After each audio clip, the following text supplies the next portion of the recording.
الحمد لله نحمده ونستعينه ونستغفره ونؤمن به ونتوكل عليه ونعوذ بالله من شرور أنفسنا ومن سيئات أعمالنا من يهده الله فلا مضل له ومن يضلل فلا هادي له وأشهد أن لا إله إلا الله وحده لا شريك له وأشهد أن محمدًا عبده ورسوله أرسله بالحق بشيرا ونذيرا وداعيا إلى الله بإذنه وسراجا منيرا أما بعد فإن خير الحديث كتاب الله وخير الهدي هدي محمد صلى الله عليه وسلم وشر الأمور محدثاتها وكل محدثة بدعة وكل بدعة ضلالة وكل ضلالة في النار فأعوذ بالله السميع العليم من الشيطان الرجيم بسم الله الرحمن الرحيم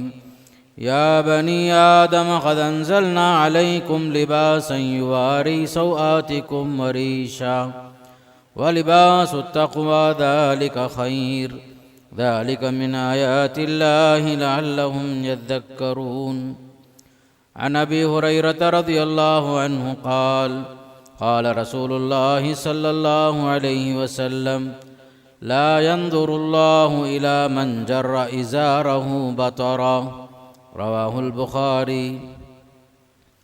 تمام تعریفیں اس اللہ کے لیے جس نے ہمیں انسان بنایا، اشرف المخلوقات کے درجے پر فائز فرمایا، رسول اکرم صلی اللہ علیہ وسلم کی امت میں شامل فرمایا۔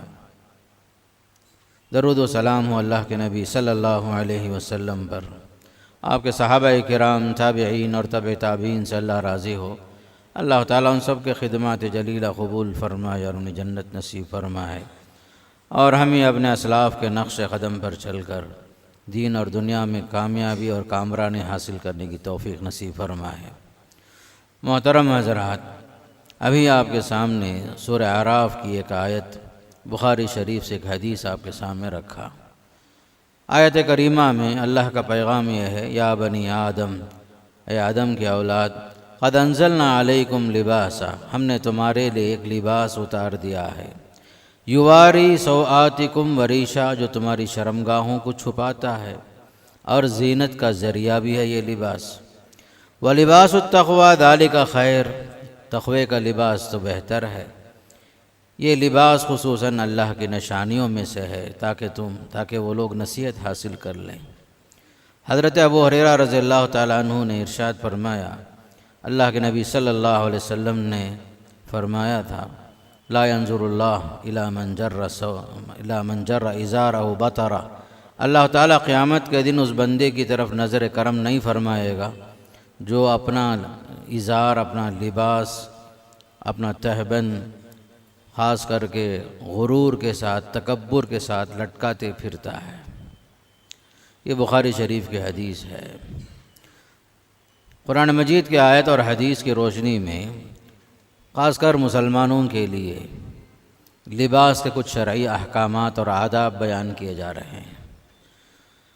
اسلام ایک ایسا پاکیزہ اور منظم مذہب ہے جو اپنے ماننے والوں کو ہر چیز کے طریقے سلیقے سکھاتا ہے، کھانے کے، پینے کے، بیت الخلاء میں بیٹھنے کے، بلکہ ہر چیز جو انسان کی زندگی سے متعلق ہے، خوشی کے آداب، غم کے آداب، لباس کے آداب، صفائی ستھرائی کے آداب، نجاست سے پاکی حاصل کرنے کے آداب، ساری چیزیں اللہ نے بیان کر دی۔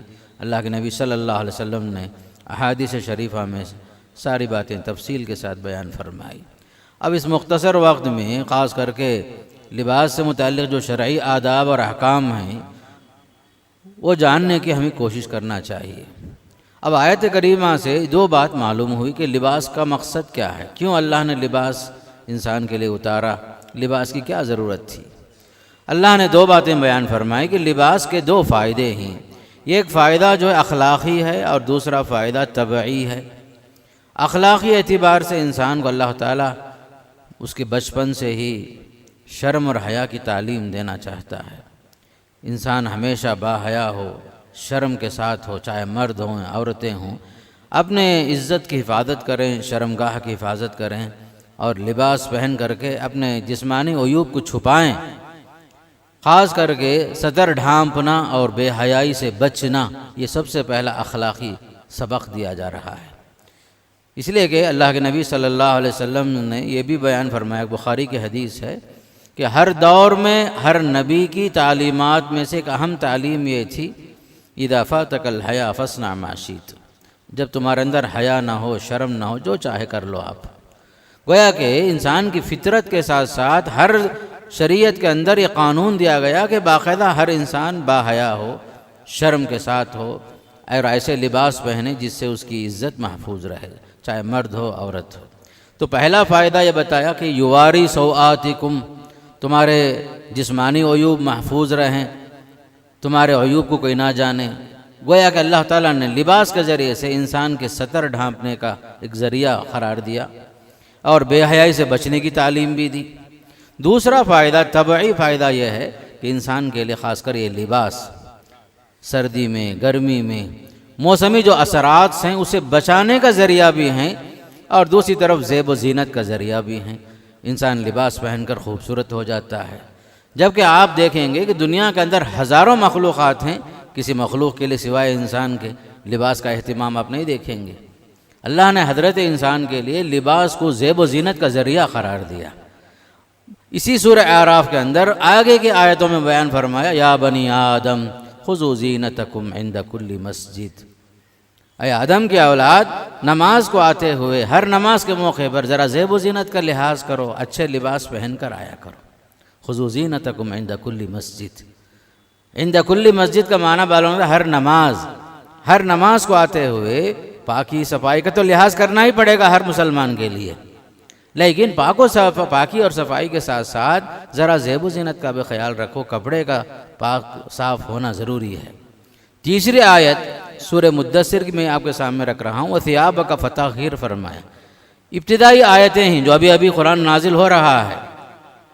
اقرأ بسم ربک الذی خلق پہلی آیتیں ہیں جو 5 آیتیں نازل ہوئی، پھر اس کے بعد یہ آیتیں نازل ہو رہی ہیں، یا ایھا المدثر قم فانذر، پھر اس کے بعد فرمایا وثیابک فطہر، اپنے کپڑے ذرا پاک صاف رکھو، لباس کا اہتمام کرو، لباس جو تمہارا پاک صاف ہونا چاہیے، اس لیے کہ ایک مصلی، ایک نماز پڑھنے والا، سب سے پہلی چیز اس کا جسم پاک صاف ہو، اس کے کپڑے پاک صاف ہوں، جہاں نماز پڑھتا ہے وہ جگہ پاک صاف ہو۔ 3 چیزیں ہوتی ہیں ہر نمازی کے لیے، ضروری ہوتی ہیں۔ جہاں آپ نماز پڑھتے ہیں وہ جگہ پاک صاف ہو، گندے نہ ہوں، کہیں پیشاب نہ ہو، چاہے انسان کے ہو یا کسی اور حیوان کے، جگہ پاک صاف ہو، اور دوسری طرف لباس پاک صاف ہو، جسم پاک صاف ہو۔ ازالہ نجاست واجب کا حکم ہے۔ الغرض جو ہے یہ 3 باتیں بتائی جا رہی تینوں آیتوں کے اندر۔ نماز سے پہلے زیب و زینت، اچھے لباس کا اہتمام کر لو۔ دوسری طرف کہا جا رہا ہے جسم کو پاک صاف رکھو۔ پھر اسی طریقے سے یہ آیت میں بتا دیا کہ تمہارے لیے جسم کے لیے ڈھانکنے کے لیے ہم نے لباس اتار دیا ہے، جس کے طبعی فائدے بھی ہیں اور اخلاقی فائدے بھی ہیں، اور یہ دونوں فائدے تمہارے واسطے ہی ہیں۔ انزلنا علیکم لباسا یواری سوآتکم وریشا، پھر فرمایا ولباس التقوی ذالک خیر۔ یہ تقوی کا لباس کیا ہے؟ ایک ایسا لباس جو پورے جسم کو ڈھانپنے والا ہو، جو پہننے کے بعد جسم نظر نہ آئے۔ ایک معنی تو لوگوں نے یہ بتایا، مفسرین نے، لباس التقوی کا معنی یہ ہے ایسا لباس جسے پہننے کے بعد آپ کے جسم کا کوئی حصہ ظاہر نہ ہو۔ دوسرا معنی یہ بتایا کہ لباس فاخرانہ، متکبرانہ نہ ہو، جسے پہن کر آدمی کے اندر غرور پیدا ہو جائے، تکبر پیدا ہو جائے، اکڑ کر چلنا شروع کر دے۔ بعض مرتبہ لباس آدمی بہت زیادہ شاندار پہن کر کے غرور میں مبتلا ہو جاتا ہے۔ سادگی مطلوب ہے شرعاً، شریعت کے حساب سے سادگی چاہیے، آپ کے اندر قارون کے غرور اور تکبر کی کوئی صفت پیدا نہ ہو۔ قارون جو ہے تکبرانہ، متکبرانہ لباس پہن کر کے مغرور ہو کر دنیا میں تباہ و برباد ہو گیا۔ اور نہ ایسا لباس ہو کہ آدمی اپنی حیثیت سے ہی کم ہو۔ ایک آدمی کی ایک حیثیت ہوتی ہے، اس حیثیت سے کم بھی نہ ہو اور بالکل اس کی حیثیت سے بڑھ کر بھی نہ ہو، درمیانی لباس ہو جس کے پہننے کے بعد آدمی کے اندر تواضع پیدا ہو، عاجزی پیدا ہو، سادگی پیدا ہو۔ تیسرا معنی لوگوں نے بیان کیا لباس و تقوی کے اندر کہ لباس ایسا بھی نہ ہو کہ خاص کر کے مرد حضرات عورتوں کی طرح لباس پہننا شروع کر دیں، عورتوں کا لباس پہنیں، یا عورتیں مردوں کا لباس پہننا شروع کر دیں، یہ بھی تقوی کا لباس نہیں ہو سکتا۔ اس لیے کہ حدیث میں اللہ کے رسول صلی اللہ علیہ وسلم نے باقاعدہ ایسے عورتوں اور مردوں میں لعنت بھیجی، جو مرد عورتوں کا لباس پہنتے ہوں، پہن کر کے عورتوں کی ذرا تشابہ اختیار کرتے ہوں، یا عورتیں مردوں کا لباس پہن کر ان کے اندر خاص کر کے نسوانیت ختم ہو جائے، اسے بھی منع کیا جائے۔ پھر اسی طرح مرد حضرات کے لیے یہ بھی کہا گیا ریشمی لباس، سلک وغیرہ استعمال نہ کریں، اس لیے کہ مردوں کے لیے حرام ہے دنیا کے اندر۔ جس طرح سونا چاہے وہ انگوٹھی کیوں نہ ہو، چین کیوں نہ ہو، مرد استعمال نہیں کر سکتا، اسی طرح کپڑے کے اندر اللہ کے نبی صلی اللہ علیہ وسلم نے ریشمی لباس کو منع کر دیا۔ ریشمی لباس، سلک، جس سے آدمی کے اندر غرور پیدا ہوتا ہے۔ پھر پانچویں چیز، ایسا لباس خاص کر کے آدمی کی زندگی کے اندر تقوی پیدا ہو، بالکل سیدھا سادہ ہو، رنگ کے اعتبار سے خاص کر مردوں کے لیے آپ صلی اللہ علیہ وسلم نے بھڑکیلے رنگ سے منع فرمایا، جیسے پیلا رنگ ہے، زعفرانی رنگ ہے۔ عبداللہ بن عمر رضی اللہ تعالیٰ عنہ فرماتے ہیں کہ مجھے آپ نے دیکھا کہ میں جو ہے دو لباس پہنا ہوا ہوں، دونوں جو ہے ثوبینی معصفرینی، زعفرانی رنگ لگا ہوا تھا۔ اللہ کے نبی صلی اللہ علیہ وسلم کے چہرے پر غصے کے اثرات ظاہر ہوئے۔ پھر آپ صلی اللہ علیہ وسلم نے ان سے پوچھا اُمُّکَ امرتک بہذا، کیا تمہاری ماں نے یہ پہننے کا حکم دیا ہے؟ کیا یہ شریعت تمہارے گھر کی شریعت ہے؟ گویا کہ مرد کے لیے اللہ کے نبی صلی اللہ علیہ وسلم نے پیلا رنگ، بھڑکیلا رنگ، خصوصاً لال رنگ، اس طرح کے رنگوں کو آپ نے پسند نہیں فرمایا، بلکہ ایک حدیث میں فرمایا مردوں کے لیے بہترین لباس، بہترین رنگ جو آپ نے پسند فرمایا، سفید رنگ پسند فرمایا، مردوں کے لیے بھی اور مردوں کے لیے بھی۔ مردوں کے لیے کفن کے لیے سفید کپڑا، پھر مردوں کے لیے بھی آپ نے جس کپڑے کو پسند فرمایا سفید رنگ کا کپڑا آپ نے پسند فرمایا۔ الغرض جو ہے آپ صلی اللہ علیہ وسلم نے باقاعدہ شریعت جو ہے لباس کو وہاں کے عرف اور عادات کے حساب سے چھوڑ دیتی ہے۔ ایسا نہیں فرمایا کہ یہی پہننا مرد، یہی عورت پہنے، بلکہ وہاں کے عادات اور عرف اور معاملات کے حساب سے شریعت نے چھوڑ دیا، لیکن کچھ حدود اور قیود کے ساتھ، کچھ شروط کے ساتھ۔ اور خاص کر مردوں سے کہا گیا کہ آپ کا لباس جو ہے جہاں سیدھا سادہ ہو، خاص کر کے بھڑکیلا رنگ نہ ہو، ریشمی لباس نہ ہو، جس سے جو ہے آدمی کے اندر غرور، تکبر، ساری چیزیں پیدا ہوتی ہوں۔ پھر بھی یہ فرمایا کہ تمہارا لباس جو ہے ٹخنے سے نیچے نہ ہو، ٹخنے سے نیچے نہ ہو۔ خاص کر مردوں کے لیے فرمایا یہ چیز جس کو ہم اسبال ازار کہتے ہیں یہ حرام کر دیا، بلکہ کبیرہ گناہوں میں شمار کر دیا۔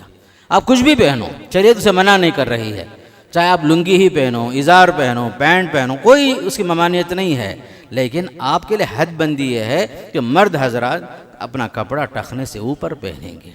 اسی لیے وہ حدیث میں سب سے پہلے آپ کے سامنے رکھا جس میں اللہ کے نبی نے فرمایا اللہ تعالیٰ قیامت کے دن ایسے آدمی کی طرف دیکھے گا ہی نہیں، نظر کرم نہیں فرمائے گا جو غرور کے ساتھ کپڑے ٹخنے سے نیچے لٹکا رہا ہے۔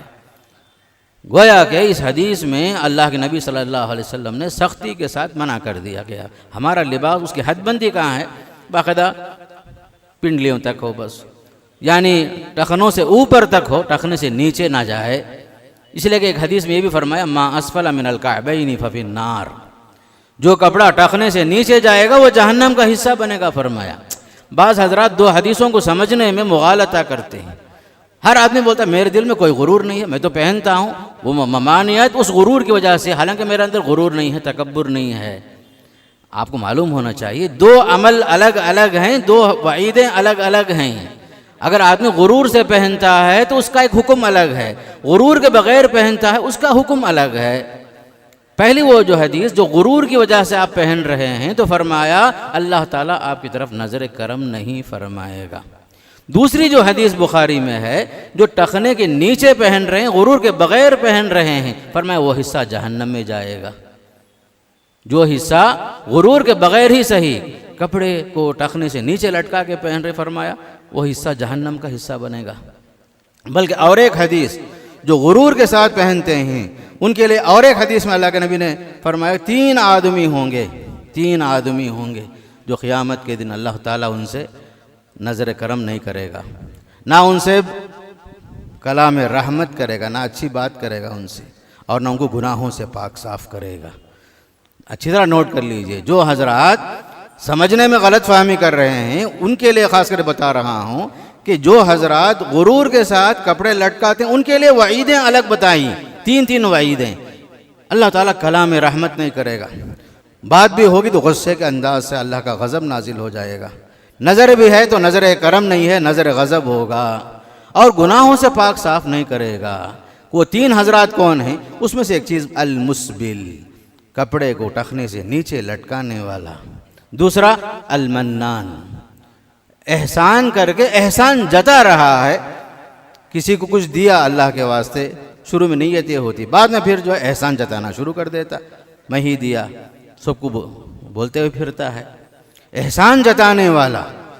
تیسرا آدمی اپنی چیزیں بیچ رہا ہے، تاجر ہے، جھوٹی قسمیں کھا کر، قسم خدا کی اللہ کا نام لے کر قسمیں کھا رہا ہے، میں چیز اتنے میں ہی خریدا، صرف آپ کے واسطے یہ دے رہا ہوں، یہ ریٹ صرف آپ کے واسطے ہے، کسی اور کے واسطے نہیں ہے، آپ باہر کسی کو مت بتائیے۔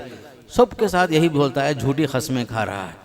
فرمایا کہ تینوں حضرات، ایک طرف لباس کے تعلق سے کپڑا نیچے لٹکا رہا ہے، دوسرا آدمی وہ ہے احسان کر کے احسان جتا رہا ہے، تیسرا آدمی جھوٹی قسمیں کھا کر چیزیں بیچ رہا ہے۔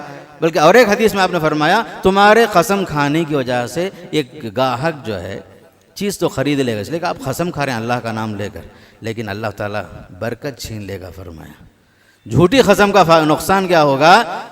چیز تو بک جائے گی لیکن تمہارے سے برکت اللہ چھین لے گا۔ فرمایا اس لیے یاد رکھیے، لباس کے تعلق سے بات چل رہی تھی کہ لباس جو ہے مردوں کے لیے خصوصاً ٹخنے سے نیچے ہرگز نہیں ہونا چاہیے، کبیرہ گناہ ہے، آپ جانتے بوجھتے کرتے ہیں تو بہت بڑا گناہ ہے، لا علمی میں کر رہے تھے اللہ معاف فرمائے، لیکن ہمیشہ مرد جو ہے جو بھی کپڑا پہنے، خوشی میں پہنے، غم میں پہنے، ہمیشہ ٹخنے سے اوپر پہنے، یہاں تک کہ ایک معصوم بچہ کیوں نہ ہو، نابالغ بچہ، اسے بھی بچپن سے ہی یہ عادت ڈالنا، سلاتے ہوئے۔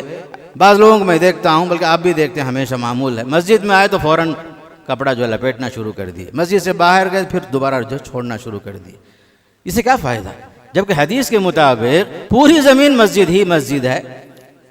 اللہ کے نبی نے فرمایا میری جو خصوصیت ہے اس میں سے اہم خصوصیت کیا؟ جعلت لی الارض مسجدا، اللہ نے سرزمین کو مسجد بنا دیا، سجدہ گاہ بنا دیا ہے۔ آپ کہاں کہاں لپیٹتے پھریں گے؟ سوائے چند مخصوص مقامات کے، ساری زمین اللہ کی زمین ہے، اللہ کا گھر ہے، وہ نماز پڑھنے کی جگہ ہے وہ۔ اس لیے میرے دوستو خاص کر کے یہ جو ہے طے کر لیجئے، جو بھی کپڑا ہم پہنیں گے، خریدیں گے، سلائیں گے، ٹخنے سے نیچے ہرگز نہیں ہونا چاہیے۔ کتنی بڑی وعید! غرور کے ساتھ ہے تو اس کا یہ انجام، نہ اللہ بات کرے گا، نہ نظر کرم کرے گا، نہ اس پر نہ اس کے گناہوں کو پاک صاف کرے گا، بلکہ دردناک عذاب کی وعید بھی آئی۔ دوسری طرف اگر آپ جو ہے لا علمی کے ساتھ ہی پہن رہے ہیں، فرمایا ما اسفل من الکعبین ففی النار، جو حصہ ٹخنے سے نیچے ہوگا وہ جہنم کا حصہ بنے گا۔ فرمایا معاذ اللہ، یہ حدیث سننا تھا۔ حضرت ابوبکر صدیق رضی اللہ تعالیٰ عنہ بولے یا رسول اللہ صلی اللہ علیہ وسلم، میں تو ہے بڑی کوشش کرتا ہوں کہ میرے کپڑے ٹخنے سے نیچے نہ جائیں، لیکن میں دیکھ رہا ہوں ایک حصہ، پورا بھی نہیں، ایک حصہ جو ہے ٹخنے سے نیچے اتر جا رہا ہے۔ چونکہ حضرت ابوبکر صدیق کا پیٹ ذرا بڑا تھا، کہنے لگے وجہ یہ ہے احدی شقی ثوبیہ، کہا میرے 2 حصوں میں سے ایک حصہ کپڑے کا ڈھل جاتا ہے، نیچے اتر جاتا ہے۔ ہمارے نبی نے کیا فرمایا صلی اللہ علیہ وسلم؟ آپ چونکہ جانتے تھے ابوبکر صدیق کو، ان کا ایمان، ان کی ہجرت، ان کی قربانیاں سب جانتے تھے، تو آپ نے فرمایا اے ابو بکر لست منہم یا ابا بکر، اے ابو بکر تم ان میں سے نہیں ہو جو عمدن کپڑے لٹکاتے ہیں، اور تم نے عمدن جو ہے دونوں طرف کا حصہ نہیں لٹکایا، خود بخود اگر اتر گیا کپڑا پیٹ کے بڑے ہونے کی وجہ سے، تون کے بڑے ہونے کی وجہ سے، فرمایا کوئی حرج نہیں ہے، آپ نے سرٹیفکیٹ دی ان کے ایمان کی وجہ سے، ان کی قربانیوں کی وجہ سے، اور خاص کر کے امت میں تمام انبیاء کے بعد افضل البشر بعد الانبیاء بالتحقیق جو کہا گیا، ابوبکر صدیق رضی اللہ تعالیٰ عنہ۔ ہم میں سے کون ہیں جو ابوبکر صدیق کی طرح ہوں ایمان میں، اسلام میں، قربانیوں میں؟ جب بھی کوئی موقع ہوتا، سوال ہوتا نیکی کے کاموں میں، ابوبکر صدیق رضی اللہ تعالیٰ عنہ سب سے پہلے ہاتھ اٹھاتے، سوال ہوتا نماز فجر کے بعد کسی بھی موقع پر، پوچھتے اللہ کے نبی آج کون بھائی نماز جنازہ میں شریک ہوئے؟ فوراً ہاتھ اٹھاتے ابوبکر میں۔ آج کون بھائی روزے سے ہیں؟ فوراً کہتے کہ میں۔ کس نے جو ہے صدقہ اور خیرات کیا؟ کہتے ابوبکر صدیق میں۔ کوئی کار خیر ایسا نہیں تھا جس میں ابوبکر صدیق امت میں سب سے آگے نہ رہتے. اس کے باوجود ان سے اس طرح کی چیز ہو جاتی تھی ان کے اختیار سے باہر. پھر بھی اللہ کے نبی سے جب انہوں نے عرض کیا تو آپ نے کہا تمہارا شمار ان لوگوں میں سے نہیں ہے جو عمدن کپڑے لٹکاتے پھرتے ہیں. ایک طرف تو یہ حال تھا. دوسری طرف حضرت عمر فاروق رضی اللہ تعالیٰ عنہ خلیفہ راشد، ایک دشمن خدا نے جو ہے نماز کی حالت میں خنجر مار دیا. آپ کو نماز کی حالت میں تھے، خنجر مار دیا ایک ایرانی، ایک فارسی. بہرحال اس کے بعد 2 دن آپ بیمار رہے. لوگ آتے رہے جاتے رہے، بیمار پرسی کرتے رہے. اس میں ایک نوجوان بھی آئے، بڑی تعریف کی، عمر خوش ہو جائیے، آپ کو اللہ کے نبی کی صحبت حاصل ہوئی، آپ اللہ کے نبی کے ساتھ ہمیشہ رہے، ہر جنگ میں شریک رہے، اسلام کے لیے بڑی قربانیاں دیے آپ، اللہ آپ کو جو ہے دنیا میں بھی آخرت میں اچھا بدلہ دے گا. ساری باتیں بول کر کے جا رہے تھے. ذرا دور گئے، آپ نے دیکھا، پھر بلایا، تعال یا ابن اخی، کہا اے میرے بھتیجے ذرا جلدی واپس آ، جلدی واپس آ. اے میرے بھتیجے، کہا ارفع ازارک، اپنا کپڑا جو ہے کپڑے کو ذرا ٹخنے سے اوپر کر لے. فَإِنَّهُ أَنْخَى لِثَوْبِكَ وَأَتْخَى لِرَبِّكَ. 2 فائدے ہی، ٹخنے سے اوپر رکھو کپڑے کو، اس لیے کہ تمہاری صفائی، تمہارے کپڑے کی صفائی اسی میں ہے، کپڑا پاک صاف رہے گا. اور تمہارے رب کے پاس متقی ہونے کی علامت یہی ہے. متقی ہونے کی علامت یہ ہے کہ تمہارا کپڑا ٹخنے کے نیچے نہ ہو، ٹخنے سے اوپر ہونا چاہیے. ایک طرف حضرت عمر فاروق آخری وقت میں بیمار ہیں، ابھی آج کل کے مہمان ہیں دنیا سے رخصت ہونے والے، اس کے باوجود آپ نے ایک نوجوان کو جو ہے آپ نے اصلاح فرمائی. کتنا اہم تھا ہمارے اسلاف کے پاس کپڑوں کا معاملہ. ہم لوگوں کے پاس اس کی کوئی اہمیت ہی نہیں ہے. ہر آدمی جو لیتا ہے، سیتا ہے، پہنتا ہے ٹخنے سے نیچے ہی. پھر مسجد کو آیا تو فوراً جو ہے پورے متقی ہونے کا ثبوت دینا چاہتا ہے. ایسا نہیں ہونا چاہیے. یاد رکھیے یہ سب چیزیں خاص کر کبیرہ گناہوں میں سے ہیں. اس لیے بات بول رہا ہوں، بار بار جو بول رہا ہوں، کبیرہ گناہ ہے یہ. جس گناہ پر وعید کے الفاظ آئیں، نظر کرم سے آدمی کو محروم ہونا پڑے اللہ تعالیٰ سے، کلام غضب اللہ کی طرف سے ہو، اس کے لیے وعید ہے یہ سب. اسے جو باقاعدہ کبائر میں علماء نے شمار کیا ہے. پھر اسی طریقے سے کپڑوں کے اندر ایسا بھی نہیں ہونا چاہیے کہ آدمی کے لباس میں نقش و نگار ہیں. اس لیے کہ ہر آدمی مسلمان ہے اور مسلمان نماز پڑھنے کے لیے مسجد آتا ہے. ہماری وجہ سے کسی کو، ہمارے لباس سے کسی کو تکلیف نہ ہو، اس کی نماز متاثر نہ ہو، چاہے آپ کچھ بھی پہنو، لیکن وہ لباس بھڑکیلا جیسے شروع میں بتایا. پھر اسی طرح نقش و نگار، کچھ ڈیزائن، کچھ تصویریں، کچھ الفاظ، جملے، جیسے کہ آج کل کپڑوں میں بہت ہوتا ہے. اس سے آپ کو احتیاط کرنا پڑے گا. خود اللہ کے نبی علیہ السلام گھر میں سنت پڑھ رہے تھے. حضرت عائشہ صدیقہ نے گھر میں ایک چادر لٹکا کے رکھی تھی. اس چادر میں کچھ نقش و نگار تھے. نماز سے فارغ ہوئے اللہ کے نبی فوراً حضرت عائشہ سے فرمایا، امیتی انا خرامکی ھذا، عائشہ یہ چادر ہم سے ہٹا دو، یہ چادر ہٹا دو. اس نے جو ہے ہماری نماز میں بہت اثر پیدا کیا، نماز میں التفات پیدا ہوا، ہماری توجہ کو اس نے جو ہے بانٹ دیا.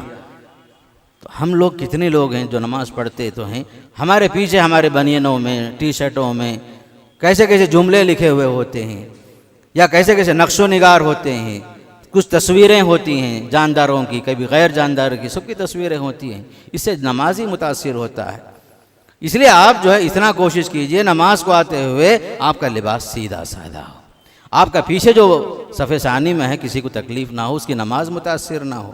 آپ تو نماز پڑھ لیے، ممکن ہے آپ خشوع خضوع سے نماز پڑھ لیے ہوں گے، لیکن آپ کا جو پڑوسی آپ کے ساتھ جو پیچھے جو کھڑا ہوا ہے اس کی نماز متاثر ہوئی. اس کا کیا جرم ہے؟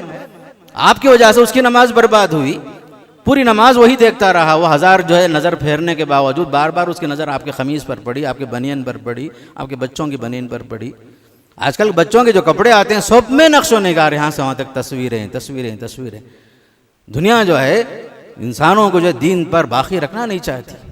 احتیاط کرنا پڑے گا آپ کو، خاص کر مساجد میں صفوں میں رہتے ہوئے خصوصاً. پھر اسی طریقے سے اگر ہم جوتے اگر پہنتے ہیں، یہ ضروری نہیں ہے جوتے اگر صاف ہوں تو آدمی اگر اس جوتوں کے ساتھ نماز پڑھ لیا جائز ہے، بشرطے کہ جوتے پاک صاف ہوں، اس میں گندگی نہ ہو. ایک مرتبہ اللہ کے نبی صلی اللہ علیہ وسلم جوتے کے ساتھ نماز پڑھ رہے تھے.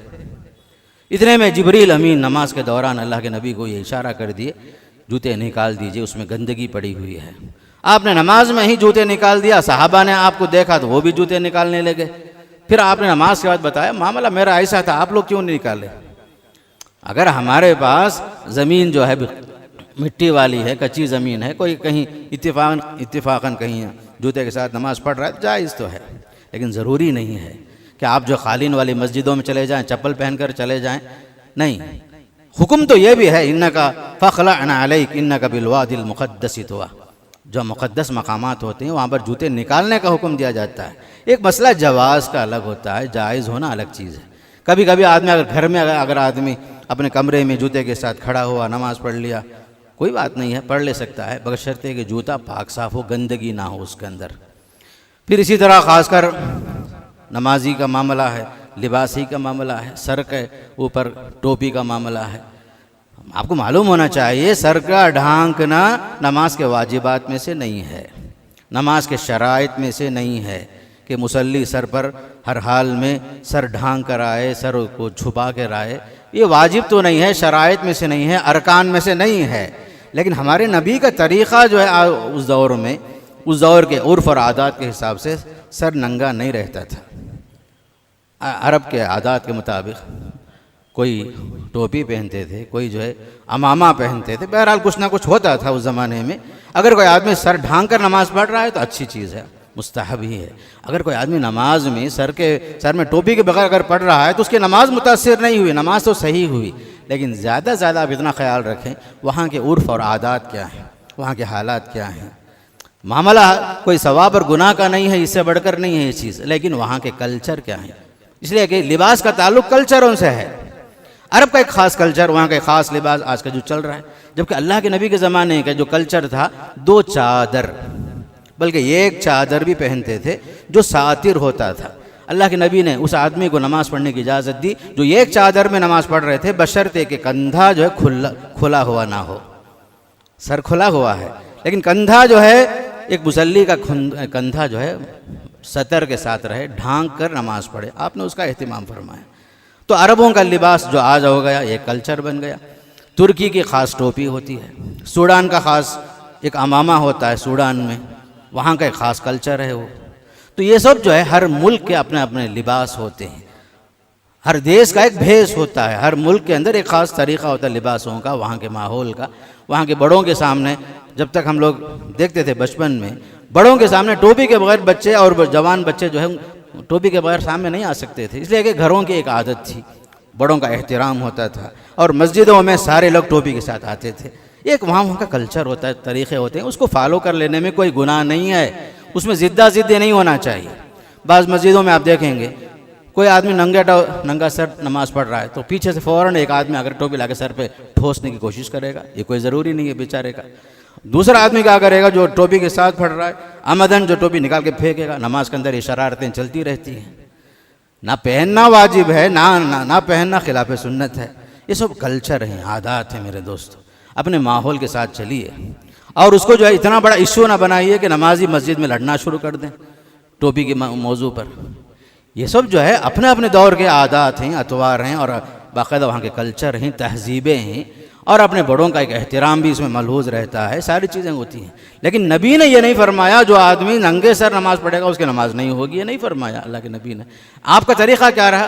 سوائے حج اور عمرہ کے، حج اور عمرے کے کبھی اللہ کے نبی کا سر ننگا نہیں تھا، آپ ہمیشہ کوئی نہ کوئی چیز پہنتے تھے۔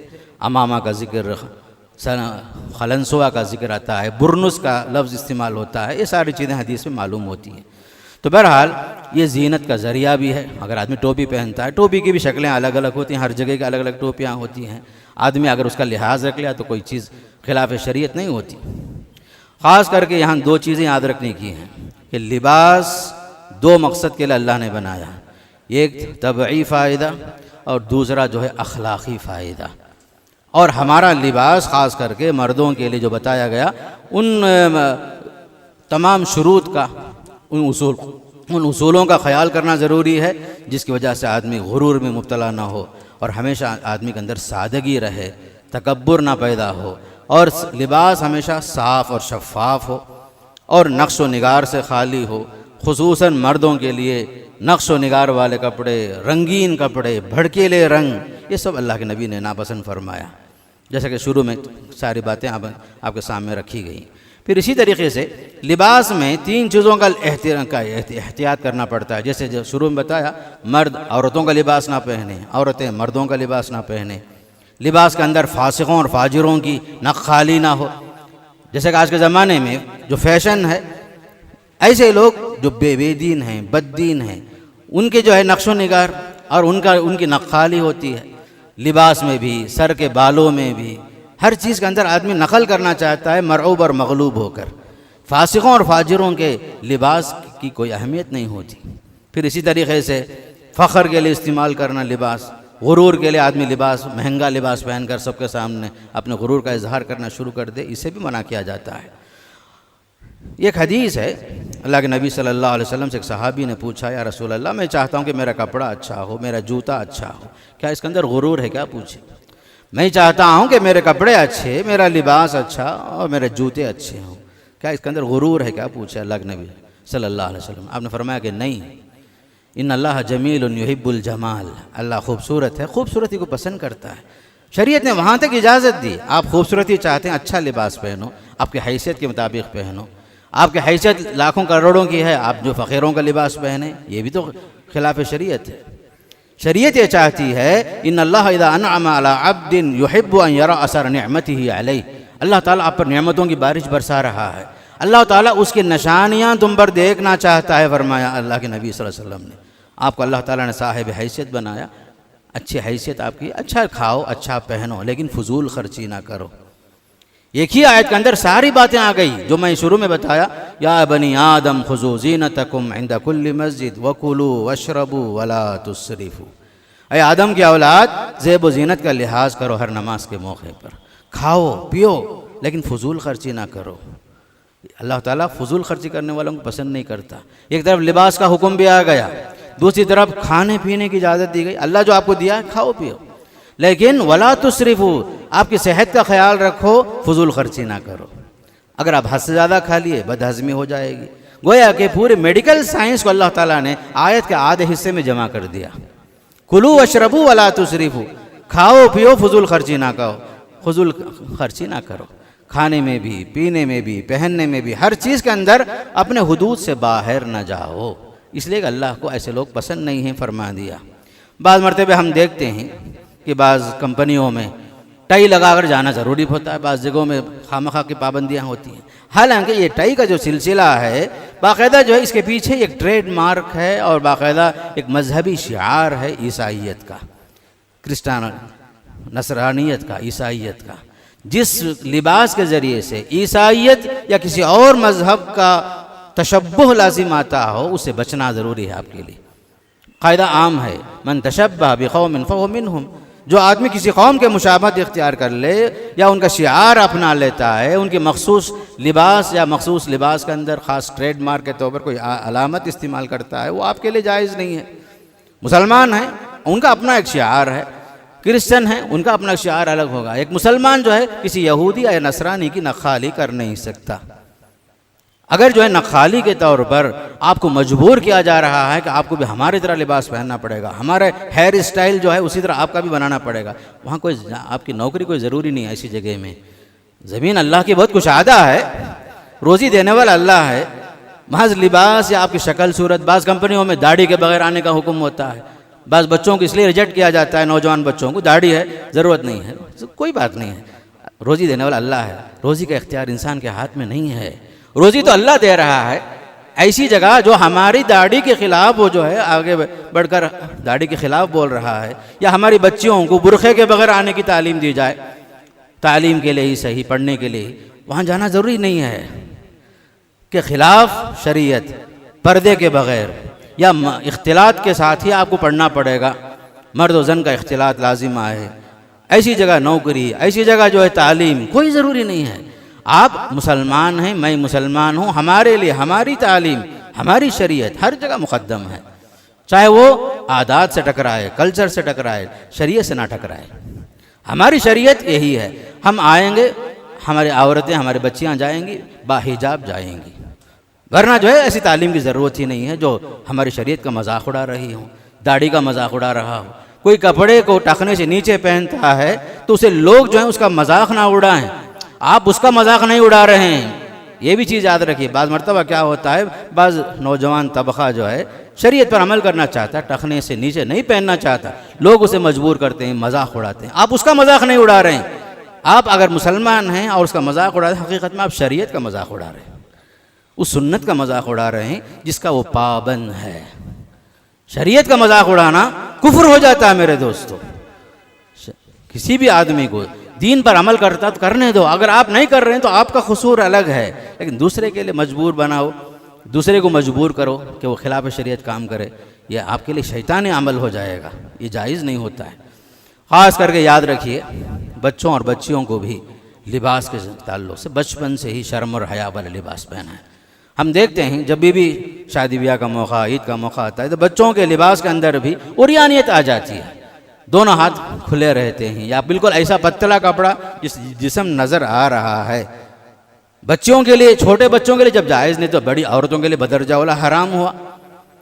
کیا بولے اللہ کے نبی صلی اللہ علیہ وسلم، رب کاسیات عاریات، بہت سارے کپڑے پہننے والی عورتیں ہوں گی لیکن حقیقت میں وہ ننگی ہوتی ہیں، کپڑے پہن کر ننگی ہوتی ہیں۔ ایسی عورتوں کے لیے جنت میں جانا تو دور کی بات ہے، جنت کی خوشبو حرام ہے فرمایا میرا نبی صلی اللہ علیہ وسلم نے۔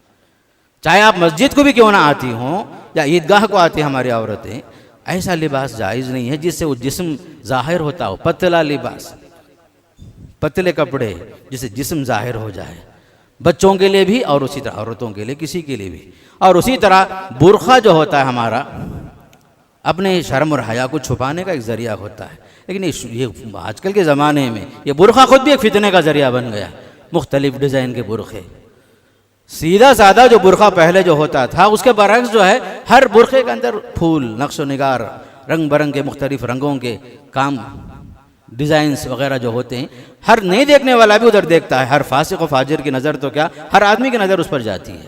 تو ہمارے خاص کر برقعے جو ہونا چاہیے، خاص کر ہمارے بچیوں کے، ہمارے عورتوں کے، ماؤں کے، سیدھے سادھے ہوں، کوئی جو ہے بھڑکیلا رنگ اس کے اندر استعمال نہ ہوا ہو، بالکل جو ہے سادگی ہو۔ اور خاص کر کے ہمارے بچیوں اور کے لیے ضروری ہے، ماؤں کے لیے چہرے کا نقاب ضروری ہے۔ برقع پہنے بعض مرتبہ چہرہ کھلا ہوا ہے، چہرہ بھی جو عورت کا جو ہے پردے میں ہوتا ہے، بل المرأۃ کلھا عورہ کہا گیا کہ ایک عورت جو ہے سر سے لے کر پاؤں تک مکمل پردے میں ہوگی، مکمل پردے میں ہوگی، چہرہ بھی اس کا چھپا ہوا ہوگا، اس کے ہتھیلیاں چھپی ہوئی ہوں گی۔ خاص کر لباس کا معاملہ، شرم اور حیا کا معاملہ ہے، یہ زیب و زینت ضرور ہے لیکن عورتوں کے لیے حدود الگ ہیں، مردوں کا معاملہ الگ ہے۔ تو خاص کر بچیاں جو ہے ٹی شرٹ پہننا شروع کر دے، جینس پینٹ پہننا شروع کر دی تو یہ لعنت کے موجب ہو گئے۔ تو ہمارے گھروں میں دینداری کیسے آئے گی، برکت کیسے آئے گی، اللہ کی رحمت کیسے آئے گی میرے دوستو؟ آج کل باپ بڑا فخر محسوس کرتا ہے کہ میرے بچیاں جو ہے ٹی شرٹ پہنتی ہیں، شرٹ پہن رہی ہیں، جینس پہن رہی ہیں، نعوذ باللہ من ذالک۔ جو لباس مردوں کا ہے، جو لباس عورتوں کا، وہ انہی کے لیے ہے۔ جو عورتیں مردوں کا لباس پہنیں یا جو مرد عورتوں کا لباس پہنیں، اللہ کے نبی کے الفاظ میں جو ہے لعنت کے وہ لوگ موجب ہو جاتے ہیں میرے دوستو۔ اس لیے خصوصاً لباس کے بارے میں احتیاط کرنا بہت ضروری ہے۔ بہرحال لباس جو ہے سیدھا سادہ ہو، شکل صورت ہر اعتبار سے سادگی اس کے اندر نظر آئے، اور تقوی کا لباس جیسے شروع میں جیسے بتایا مکمل طور پر ساتر ہو، جسم کو چھپانے والا ہو۔ اور مرد حضرات ہمیشہ کے لیے ٹخنے سے اوپر ہمیشہ کپڑے پہنے، چاہے بچے ہوں، بالغ ہوں، نابالغ ہوں، سب کے لیے جو ہے یہی حکم مردوں کے لیے، اور عورتوں کے لیے سر سے لے کر پاؤں تک چھپے رہنا، ڈھانک کے رہنا، ستر کے ساتھ رہنا، یہ دین کا حکم ہے میرے دوست۔ میں انہی باتوں پر اپنی بات کو ختم کرتے ہوئے اللہ سے دعا کرتا ہوں، اللہ تعالیٰ مجھے بھی ہماری قوم کو بھی دین پر چلنے کی توفیق نصیب فرمائے، قرآن اور حدیث کو دل و جان سے مان کر تادم حیات اس پر عمل کرنے کا اللہ توفیق نصیب فرمائے۔ اللہ تعالیٰ ہماری زندگی میں سکون نصیب فرمائے، راحت نصیب فرمائے، برکتیں نازل فرمائے۔ اللہ تعالیٰ ہمیں اس کی نافرمانیوں سے بچنے کی توفیق نصیب فرمائے۔ نبی کریم صلی اللہ علیہ وسلم کی سیرت اور آپ کی عادات اور اطوار کو زندگی بھر اپنانے کی اور اس پر عمل کرنے کی، دنیا اور آخرت میں کامیاب ہونے کی توفیق نصیب فرمائے۔ اقول قولی ھذا استغفر اللہ لی ولکم ولسائر المسلمین من کل ذنب فاستغفروہ انہ ھو الغفور الرحیم۔ السلام علیکم ورحمۃ اللہ وبرکاتہ۔ ناظرین کرام، مرکز السلام کے اس چینل کو ابھی تک جنہوں نے سبسکرائب نہیں کیا ہے، برائے مہربانی سبسکرائب کریں اور ہر دن کی اپڈیٹ کے لیے آپ بیل بٹن دبا کر ہمارے ساتھ تعاون فرمائیں۔ جزاکم اللہ خیرا۔